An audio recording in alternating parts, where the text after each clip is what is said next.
ધોરણ 10 વિજ્ઞાન CBSE unit 1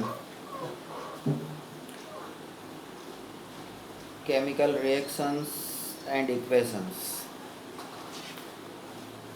યુનિટના ઇન્ટ્રોડક્શન સેક્શનમાં આપણે 3 એક્ટિવિટી કરી અને 3 એક્ટિવિટી કર્યા પછી કોઈ પણ કેમિકલ ઇક્વેશન કે કેમિકલ રિએક્શન હોય તો એની અંદર શું ઓબ્ઝર્વ કરવાનું, તો જે સબસ્ટન્સ હોય એનું ચેન્જ ઓફ સ્ટેટ એટલે સોલિડમાંથી લિક્વિડ, ગેસ કે એનું સોલ્યુશન એ રીતે. પછી change of colour, change in colour, તો એનો કોઈ કલર ચેન્જ થાય છે, ઇવોલ્યુશન ઓફ ગેસ, કોઈ ગેસ કે વાયુ એમાંથી ઇવોલ્યુટ થાય છે એટલે પેદા થાય છે, ઉત્પન્ન થાય છે. Change of temperature, A reaction દરમિયાન કોઈ ગરમી પેદા થાય છે અથવા તો ગરમી શોષાઈ જાય છે. આવું વસ્તુ આપણે ઓબ્ઝર્વ કરવાનું છે. Topic number 1.1 chemical equation. રાસાયણિક સમીકરણો તમારા શું છે? તો રાસાયણિક સમીકરણોની અંદર બરાબર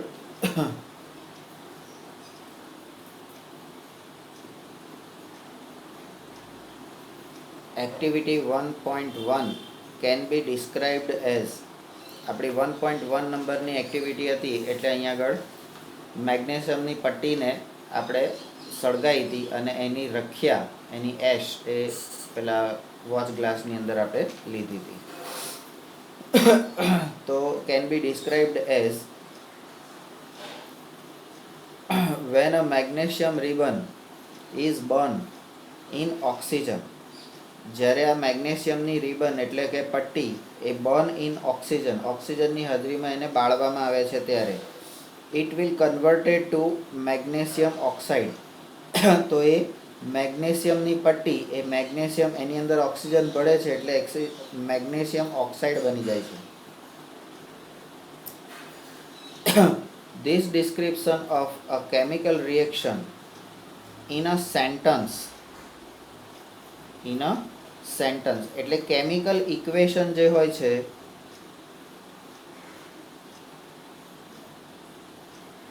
કેમિકલ ઇક્વેશન એને પ્રેઝન્ટ કેવી રીતે કરી શકાય? તો ઇન સેન્ટન્સ, શબ્દોમાં, બરાબર, sentence form is quite long. તો it can be written in shorter form, બરાબર, it can be written in shorter form. તો એનું shorter form તમારે કરવું હોય તો એ તમે કેવી રીતે કરી શકો? તો કે the simplest way to do this is to write in the form of word equation. તો બીજું કયું છે? in વર્ડ ફોર્મ, બરાબર. વર્ડ ફોર્મ એટલે શું? તો શબ્દોમાં, બરાબર. અહીંયા આગળ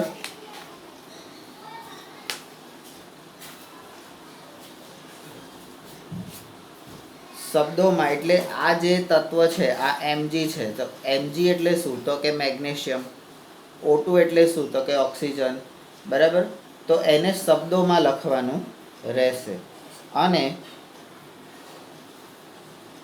the word equation for the above reaction would be, આ જે મેગ્નેશિયમની પટ્ટીને ઓક્સિજનની હાજરીમાં બર્ન કરી તો મેગ્નેશિયમ ઓક્સાઇડ બન્યું, એનું વર્ડ ઇક્વેશન શું થશે? શાબ્દિક સમીકરણ શું થશે? તો કે મેગ્નેશિયમ પ્લસ ઓક્સિજન રિએક્શન થાય છે મેગ્નેશિયમ ઓક્સાઇડ, એટલે આ બે રિએક્ટન્ટ છે અને આ પ્રોડક્ટ છે, બરાબર. તો આ રીતે આ તમારું વર્ડ ઇક્વેશન થયું, બરાબર.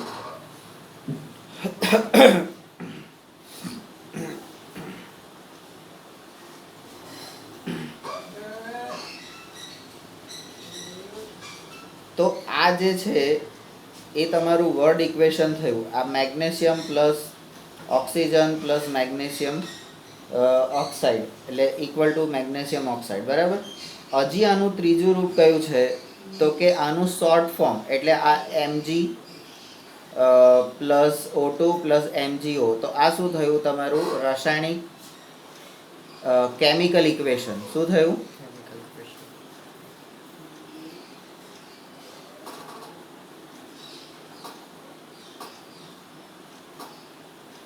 કેમિકલ ઇક્વેશન ફોર્મ એટલે રાસાયણિક સમીકરણના સ્વરૂપમાં, બરાબર. તો અહીંયા જે મેગ્નેશિયમ છે તો એની સાઇન શું છે તો Mg છે.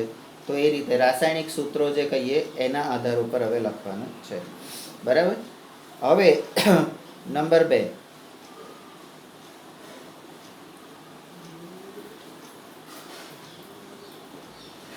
the substances that undergo chemical change in the reaction. 1.1. તો એ કયા કયા છે તો કે magnesium and oxygen are the reactant. તો એ શું છે? રિએક્ટન્ટ છે, બરાબર.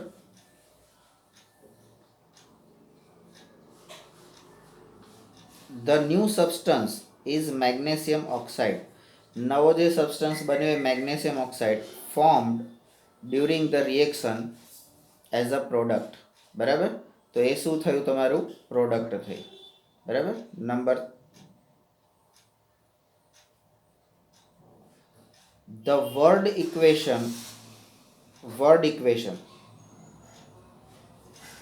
Equation shows changes of reactant to product. Word equation તમને શું બતાવે છે તો રિએક્ટન્ટનું પ્રોડક્ટમાં રૂપાંતર, ફેરફાર through an arrow placed between ધેમ. એટલે કોઈ પણ કેમિકલ રિએક્શન તમારે ઇક્વેશન લખવું હોય તો રિએક્ટન્ટ અને પ્રોડક્ટ એની વચ્ચે કેમિકલ રિએક્શન થયું એનો એરો બતાવે છે, એનાથી એ તમને બતાવે છે, બરાબર. Number 5, the reactant are written on the left hand. Reactant કઈ બાજુ લખાય છે? Left hand. એટલે તમે અહીંયા સામે છો તમે તો લેફ્ટ હેન્ડ તમારો કયો થયો? આ થયો, બરાબર. એટલે આ બાજુ લેફ્ટ હેન્ડ સાઈડ રાખવાનું. તમે બુકની અંદર જુઓ તો આ રાઈટ હેન્ડ સાઈડ થઈ જશે, બુક તરફ જુઓ તો, બરાબર. તો the reactant return on the left hand side એટલે LHS with plus sign between them, બરાબર. જેટલા પણ રિએક્ટન્ટ હોય બધાની વચ્ચે પ્લસ સાઇન કરવામાં આવે છે. અને similarly product are written on the right hand side RHS with plus sign between them. Product પણ જો વત્તાકાર કરવાનો હોય, એની અંદર બીજું કોઈ હાઇડ્રોજન વાયુ કે એવું કંઈ બહાર પડતું હોય તો પ્લસ કરીને એ પણ દર્શાવવામાં આવે છે. તો the arrowhead point towards the product. આ એરો જે છે તીરના નિશાનનો પોઈન્ટ કઈ બાજુ હોય છે તો કે ટુવર્ડ્સ ધ પ્રોડક્ટ તરફ હોય છે.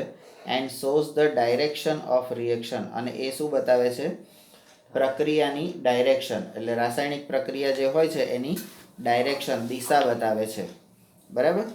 તો કોઈ પણ કેમિકલ ઇક્વેશન છે તો એ કેમિકલ ઇક્વેશનને તમે કેટલી રીતે બતાવી શકો તો કે સેન્ટન્સ ફોર્મમાં બતાવી શકો, વર્ડ ફોર્મમાં બતાવી શકો અને કેમિકલ ઇક્વેશનના ફોર્મમાં 3 રીતે તમે બતાવી શકો, બરાબર. અને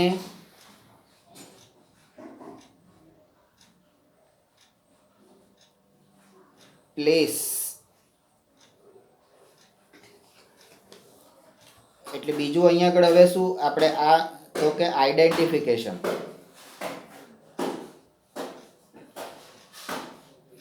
આઈડેન્ટિફિકેશન શેનું કરવાનું છે તો કે રિએક્ટન્ટ.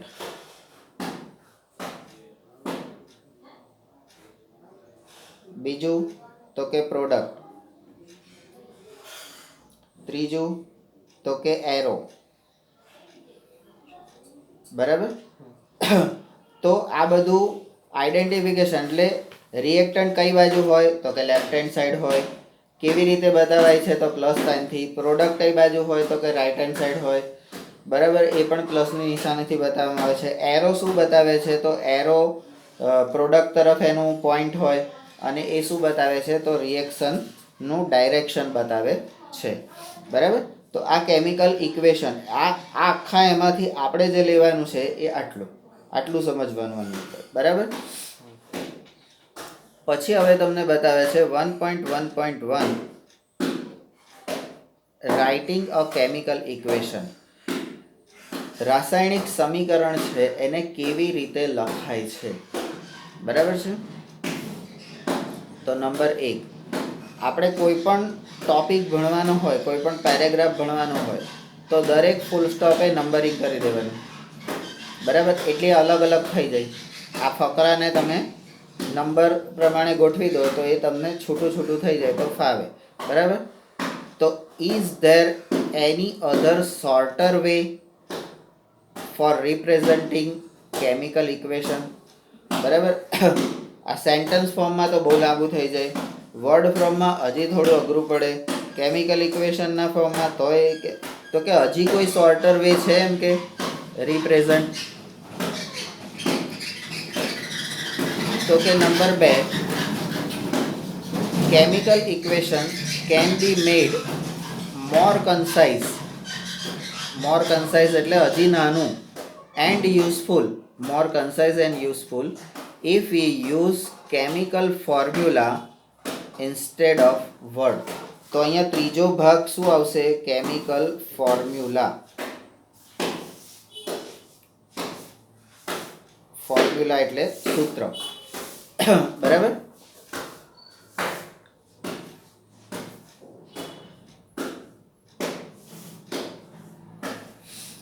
તો ત્રીજો ભાગ. અને આના લીધે આપણને શું થશે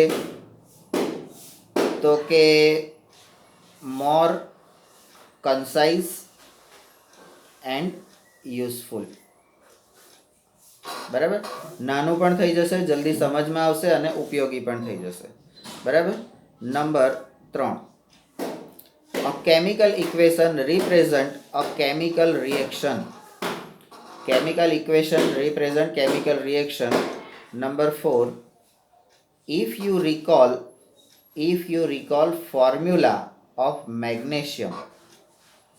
તમારે શું ફરીથી યાદ કરવાનું છે? Formula of magnesium, formula of oxygen and formula of magnesium oxide. The above word equation can be return. એટલે શાબ્દિક સમીકરણ હવે કેમિકલ ફોર્મ્યુલાની દ્રષ્ટિએ તમે જોઈએ તો કેવું થઈ જશે તમારું? Mg plus O2 arrow MgO.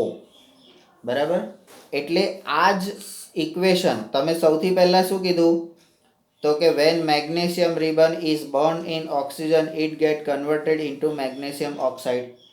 બરાબર, આ સેન્ટેન્સ ફોર્મ થયું. પછી તમે વર્ડ ઇક્વેશન કર્યું કે ભાઈ મેગ્નેશિયમ એટલે શું તો કે મેગ્નેશિયમ લખો. બરાબર, plus oxygen they are reactant. એમાંથી એરો કરીને magnesium oxide they are product. બરાબર, અને હજી એને શોર્ટમાં કરવું હોય તો આ રીતે તમે કરી શકો કેમિકલ ફોર્મ્યુલાની રીતે. તો આ જ ત્રીજી, તો Mg plus O2 is equal to MgO.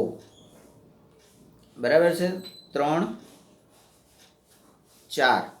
હવે નંબર આવ્યો 5મો, count and compare. Count and compare એટલે ગણો અને સરખાવો. બરાબર, count and compare the number of atoms on each element on the left hand side and right hand side of arrow.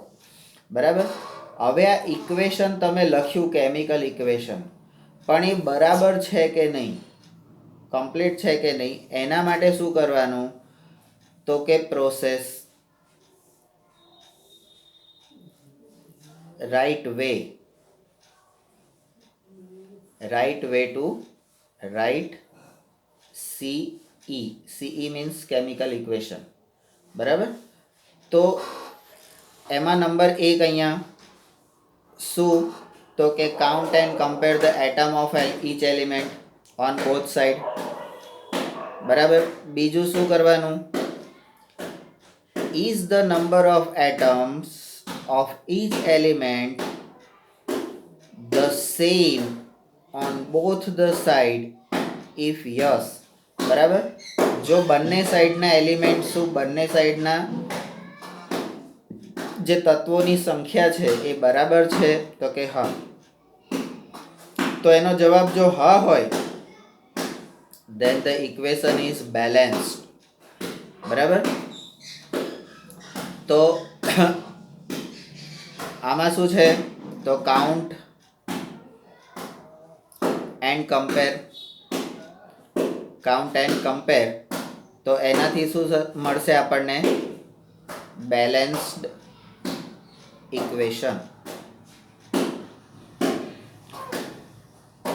બરાબર. Balance equation. ઇફ નોટ, જો તમારું એ number બંને બાજુના સરખા નથી, then the equation is unbalanced, બરાબર. Yes તો balance અને નો તો unbalance,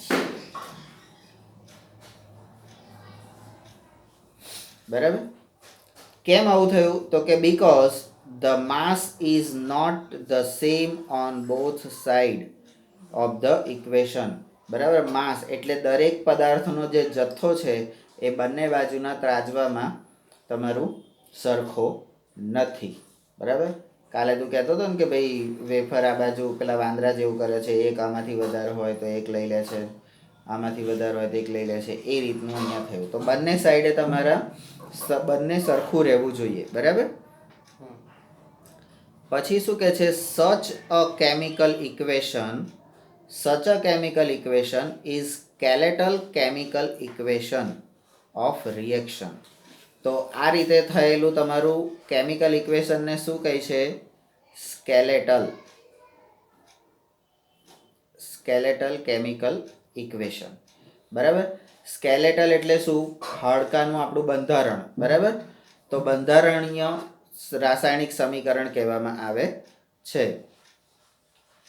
equation 1.2 is skeletal chemical equation for burning magnesium in air, બરાબર. આ તમારું સમીકરણ થયું એ કેવી રીતે થયું, તો કે સ્કેલેટલ એટલે રાસાયણિક બંધારણ, રાસાયણિક ફોર્મ્યુલાના આધારે, રાસાયણિક બંધારણો સૂત્રોના બંધારણના આધારે તમારું આ કેમિકલ ઇક્વેશન થયું, બરાબર. એટલે કેમિકલ ઇક્વેશનને કેટલી રીતે લખવાનું, તો કે 3 રીતે લખવાનું. 3 રીતે લખવામાં શું ધ્યાન રાખવાનું, તો કે આ રિએક્ટન્ટ આ બાજુ, એરો વચ્ચે, પોઈન્ટ આ બાજુ જમણી બાજુ અને જમણી બાજુ તમારી પ્રોડક્ટ હોય. લખ્યા પછી શું ધ્યાન રાખવાનું, તો right way to right chemical equation, તો બંને બાજુ એના જે તત્વો હોય, એલિમેન્ટ્સ હોય, બરાબર, ઈચ એલિમેન્ટ્સના એટમના નંબર હોય એ બંને સરખા. હવે આ ઇક્વેશનમાં તમે જોઈ શકો છો કે આ બાજુ મેગ્નેશિયમનો 1 છે, ઓક્સિજનના 2 છે, બરાબર. પણ ઓક્સિજન એ પોતે એ O2, બરાબર, ડબલ છે, બરાબર. તો અહીંયા મેગ્નેશિયમ ઓક્સાઇડ, તો Mg અને O, બરાબર. તો અહીંયા હજી આ ઇક્વેશન તમારું અહીંયા કમ્પ્લીટ થઈ ગયું કે ભાઈ તમારું બંને બાજુના સબસ્ટન્સ એલિમેન્ટના એટમ છે એ બંને ક્લિયર છે, બરાબર. આવું કેમ થયું, તો કે Mg છે એનું એટોમિક રેટ કયું છે ઉપર, +2, અને O2 છે તો એનું કયું છે -2, બરાબર છે. તો MgO +2 -2, બરાબર, આ રીતે. તો હવે અહીંયા તમને એમ કીધું કે તમારું કેમિકલ ઇક્વેશન જે છે એ બેલેન્સ્ડ કેમિકલ ઇક્વેશન હોવું જોઈએ, બરાબર. તો બંને બાજુ સરખું હોવું જોઈએ. તો બેલેન્સ કેમિકલ ઇક્વેશન હોય તો એની ફોર્મ્યુલા શું છે, કેવી રીતે કરવાનું? તો કે number 1,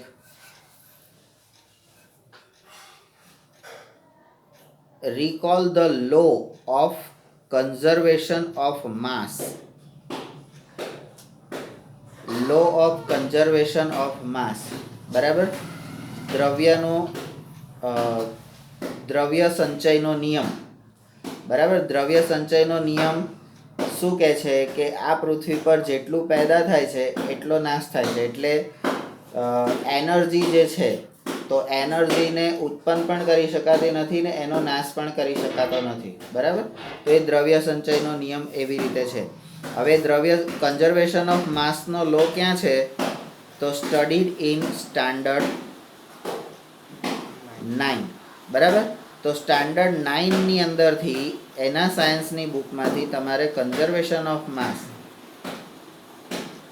law of conservation of mass STD 9માંથી તમારે લઈને અહીંયા લખી દેવાનો, બરાબર? અહીંયા આપેલો છે તમને એ લો? નથી આપેલો, બરાબર? તો લો એ તમારે લઈ લેવાનો. તો એ લો શું છે? જો અહીંયા એ લો તમને આપેલો છે, mass can neither be created nor destroyed in a chemical reaction. બરાબર? તમારું દ્રવ્ય એ ક્યારેય ઉત્પન્ન કરી શકાતું નથી અને એનો નાશ કરી શકાતો નથી રાસાયણિક સમીકરણમાં. એટલે જેટલું આ બાજુ હોય એટલું ને એટલું જ આ બાજુ તમારે આપવું જ પડે, બરાબર? ના હોય તો એને બેલેન્સ કરવું પડે, બરાબર? Number 2, this is the total mass, that is the total mass of element present in the product of a chemical reaction has to be equal to the total mass of the element present in reactant. તો આ શું કહે છે? તો રિએક્ટન્ટનો total માસ અને પ્રોડક્ટનો total માસ એ બંને કેવો રહેવો જોઈએ? સરખો રહેવો જોઈએ, ઇક્વલ રહેવો જોઈએ, બરાબર? નંબર 3, ઇન અધર વર્ડ્સ, આ જ વસ્તુને તમારે બીજા શબ્દોમાં કહેવું હોય તો શું કહેવાય? તો આ માસની જગ્યાએ હવે નંબર આવી જાય છે. The number of atoms of each element remain in the same before and after the chemical reaction. બરાબર? શું કહે છે કે એલિમેન્ટ એટલે તત્વોના જે નંબર છે, બરાબર? આ બાજુ 2 ઓક્સિજન હોય તો 2 ઓક્સિજન, 1 મેગ્નેશિયમ હોય તો 1 મેગ્નેશિયમ, એના નંબર એ કેમિકલ રિએક્શનમાં બિફોર એન્ડ આફ્ટર, પહેલાં કેમિકલ રિએક્શન થતાં પહેલાં જેટલા હોય અને થયા પછી જેટલા હોય એ બંને સરખા રહેવા જોઈએ. નંબર 4,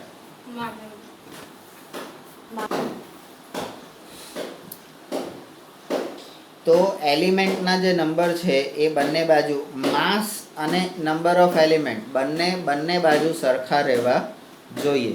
તો એના માટે શું કરવાનું? હેન્સ વી નીડ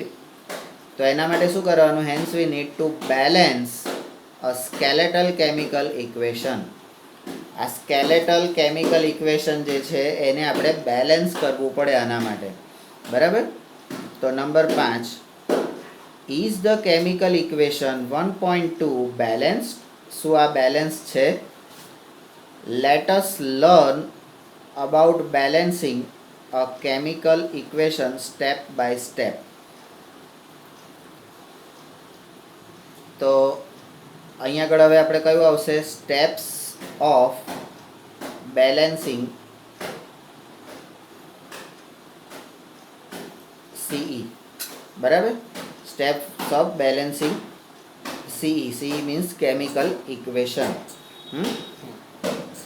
હવે અહીંયા નંબર 1, ધ વર્ડ ઇક્વેશન એટલે number 6, the word equation of activity 1.3 may be represented. બરાબર, તો 1.3 એક્ટિવિટી આ રહી, ઝીંક અને સલ્ફ્યુરિક એસિડ અથવા હાઇડ્રોક્લોરિક એસિડની પ્રક્રિયા છે. બરાબર, તો એનું વર્ડ ઇક્વેશન આ રહ્યું. વર્ડ ઇક્વેશન શું છે? Zinc plus sulphuric acid is equal to zinc sulphate. બરાબર, આ સલ્ફર એ ઝીંક જોડે જતો રહ્યો અને ઝીંક સલ્ફેટ બની ગયો. બરાબર, અને હાઇડ્રોજન, બરાબર, હાઇડ્રોજન વાયુ ગેસ એ જુદો પડ્યો. બરાબર, number 7, the above word equation may be represented by the following chemical equation. એટલે આપણે શું વર્ડ ઇક્વેશનનું કેમિકલ ઇક્વેશન શું છે? એટલે કેમિકલ ઇક્વેશન એટલે શું તમારું? તો કે સ્કેલેટલ ઇક્વેશન. બરાબર, એ કયું છે? તો કે Zn પ્લસ H2S. એટલે સલ્ફ્યુરિક એસિડનું કેમિકલ કમ્પાઉન્ડ શું છે? સલ્ફ્યુરિક એસિડની ફોર્મ્યુલા શું છે? H2SO4. બરાબર, ઝિંક સલ્ફેટનું ફોર્મ્યુલા શું છે? તો કે ZnSO4 અને હાઇડ્રોજન શું છે? H2. બરાબર, તો આ તમારું કેમિકલ ઇક્વેશન થયું. બરાબર, નંબર 8, હવે લેટસ એક્ઝામિન, હવે ચકાસો, તપાસ કરો, the number of atoms. Let's examine the number of atoms of different elements on both side of arrow. તમારા જે એરોની બંને સાઈડે જે એલિમેન્ટ્સ છે એના એટમ્સના નંબર ઓફ એટમ્સ તમારે તપાસવાના છે. બરાબર, તો અહીંયા કયા એલિમેન્ટ છે એ પહેલાં લઈ લો. તો કે Zn છે, પછી H છે, પછી સલ્ફર S છે અને ઓક્સિજન છે. બરાબર, આ તમારા એલિમેન્ટ્સ છે. બરાબર, આ શું છે? ઝીંક. આ શું છે? હાઇડ્રોજન. આ શું છે? સલ્ફર. અને આ શું છે? ઓક્સિજન. બરાબર, તો આ એલિમેન્ટ્સના નામ આપણને ક્યાંથી મળે? તો 9મા ધોરણમાં આખું કોષ્ટક આવતું હતું, 10મામાં પણ આવશે, 5મા ચેપ્ટરમાં. બરાબર, તો એ કોષ્ટક ઉપરથી તમને ખબર પડે. બરાબર, પણ એ કોષ્ટકમાં તો આવી સાઇન જ આપેલી છે, એમાં નામ લખેલા છે તો લખેલા છે, જોવાનું. બરાબર, હવે આ જે 4 તત્વો થયા, 4 એલિમેન્ટ્સ થયા, તો એના number of elements in reactant. Reactant એટલે લેફ્ટ હેન્ડ સાઈડ જુઓ. લેફ્ટ હેન્ડ સાઈડ શું છે? તો કે Zn, તો એનો કેટલો એલિમેન્ટનો નંબર છે? તો કે 1 જ છે. બરાબર, હાઇડ્રોજન કેટલા છે? તો કે H2 2 છે. બરાબર, સલ્ફર તો કે 1 જ છે. ઓક્સિજન કેટલા છે? તો કે 4 છે. ઓક્સિજન કેટલા છે? 4 છે. હવે રાઈટ સાઈડ જુઓ, એરોની જમણી બાજુ, તો Zn કેટલા છે? તો કે 1. હાઇડ્રોજન કેટલા છે? તો કે H2 2 છે. બરાબર, S કેટલો છે? તો કે 1 જ છે. અને ઓક્સિજન કેટલો? તો આ ઇક્વેશન તમારું છે એ બેલેન્સ્ડ ઇક્વેશન કહેવાય. બરાબર, આ રીતે તમારે ચેક કરવાનું રહેશે. બરાબર, number 9, as the number of atoms of each element is the same on both side of arrow. બરાબર, equation 1.3 is balanced chemical equation. બરાબર, આ બેલેન્સ્ડ કેમિકલ ઇક્વેશનની કેવી રીતે બેલેન્સ કરવાનું, એને ચેક કેવી રીતે કરવાનું એ અહીંયા તમને આપ્યું છે. બરાબર, ત્યાર પછી નંબર 10, બરાબર, let us try to balance the following chemical equation. બરાબર, અહીંયા એક રાસાયણિક સમીકરણ તમને આપેલું છે, એને તમારે બેલેન્સ કરવાનો, તમારે ટ્રાય કરવાનો છે. બરાબર, તો એ અત્યારે આપણે બેલેન્સ કરવા જઈશું તો આખું બેલેન્સિંગ બહુ જ મોટું છે. બરાબર, તો એ બેલેન્સ અત્યારે થશે નહીં. તો અત્યારે આપણે શું શીખ્યા તો કેમિકલ ઇક્વેશનને દર્શાવવાના એટલે એને શો કરવાના 3 પ્રકાર: સેન્ટેન્સ ફોર્મ, વર્ડ ફોર્મ અને સ્કેલેટલ ફોર્મ. બરાબર. સેન્ટેન્સ ફોર્મ શું છે તો કે આખો ફકરા ટાઈપ લખવાનું કે આને આની જોડે આવું કર્યું. બરાબર. વર્ડ ફોર્મમાં તો એને સાઇનથી દર્શાવવાનું અને કેમિકલ ફોર્મ્યુલાની ફોર્મમાં એટલે સ્કેલેટલ ફોર્મમાં તમારે એના કેમિકલ ફોર્મ્યુલાથી એને દર્શાવવાનું રહેશે. પછી રાઇટ વે ટુ રાઇટ કેવી રીતે દર્શાવવાનું તો રિએક્ટન્ટ આ બાજુ લખવાનું, પ્રોડક્ટ આ બાજુ લખવાની, વચ્ચે એરો રાખવાનું, બંને બાજુના નંબર્સ છે એ સરખાવાના દરેક એલિમેન્ટના. બરાબર. તો એ બંને બાજુ સરખા હોય તો એ બેલેન્સ ઇક્વેશન કહેવાય, ના હોય તો ના કહેવાય. બરાબર. તો ત્યાર પછી બેલેન્સ ઇક્વેશન કોને કહેવાય તો એના માટે law of conservation of mass જે અહીંયા તમને આપેલો છે કે mass neither created neither destroy, એવી જ રીતે energy neither created neither destroy. બરાબર. ઉર્જા સંરક્ષણનો નિયમ અને આ દ્રવ્ય સંચયનો નિયમ. બરાબર. તો એ બંને સેમ જ છે. હવે સ્ટેપ્સ ઓફ બેલેન્સિંગ ઇક્વેશન. બરાબર. તો બેલેન્સિંગ કોઈ પણ ઇક્વેશન હોય એને એ બેલેન્સ છે એવું ચેક કરવું હોય તો કેવી રીતે તમે કરી શકો તો કે અહીંયા એક્ઝામિન સ્ટેપ્સ ઓફ ઇક્વેશન. બરાબર. તો અહીંયા એક્ઝામિન કર્યું કેવી રીતે તો કે ભાઈ એલિમેન્ટ કયા કયા છે, રાઈટ સાઈડ કેટલા નંબર છે અને લેફ્ટ સાઈડ કેટલા નંબર છે, એ બધું કરો તો એ એક્ઝામિનેશન તમને આવડે. હવે બેલેન્સ કરતાં શીખવાનું છે. તો બેલેન્સ કેવી રીતે, અહીંયા એક સમીકરણ આપેલું છે તો એને આપણે પહેલાં તો એમાં કયા કયા તત્વો છે, એલિમેન્ટ્સ છે એ અલગ કરવાના, એના નંબર્સ કેટલા છે એ કરવાના અને બીજી સાઈડે કેટલા છે એ જોવાના અને પછી બેલેન્સ કરવું હોય તો શું કરવાનું. બરાબર. એ રીતે કરવાનું રહેશે.